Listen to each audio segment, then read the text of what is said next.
A lot of classic rock and metal bands went through some unexpected lineup changes throughout the 1980s and the 1990s.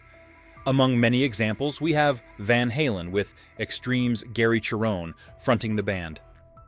Although not as popular as the band's David Lee Roth and Sammy Hagar eras, this period yielded one album, 1998's Van Halen 3, and has a special place in the hearts of die-hard Van Halen fans.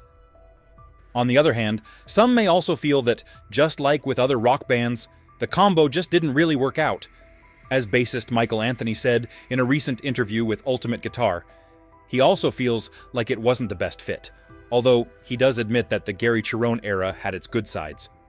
While he was still preparing to go out on the road with Sammy Hagar, Joe Satriani, and Jason Bonham, Anthony shared his thoughts on the matter. It was an interesting time because the band was really going through a lot personally. Alex was, in his life, going through personal stuff, and the way that actually came about is that the manager back then, Ray Daniels, was also managing Gary at that time, and so he was the one who actually recommended Gary for the band. And as far as musically, I personally didn't think that Gary was a really good fit for Van Halen. I mean, I really love him in Extreme, but I just didn't really see the fit. And we made it work, and I think it was great going out on tour with him, though, because he was open to doing any of the Van Halen stuff. In fact, he suggested doing the Roth-era stuff, the Hagar-era stuff, and he wanted to play it all, which was really great because we ended up on that tour playing a lot of the older Van Halen stuff that we hadn't played for years when Sammy was in the band.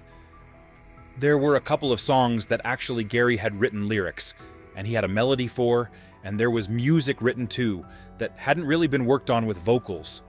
There's a couple of completed things that, God, I can't even remember right now at the moment, that actually sounded pretty good. It sounded a little bit more Van Halen rock-oriented than it did on the Van Halen 3 album.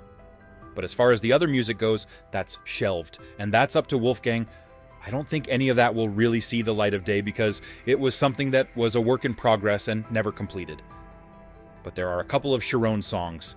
In fact, I think I'm going to go dig through my stuff and see if I can find the tapes for those, because, if I remember correctly, they sounded really good.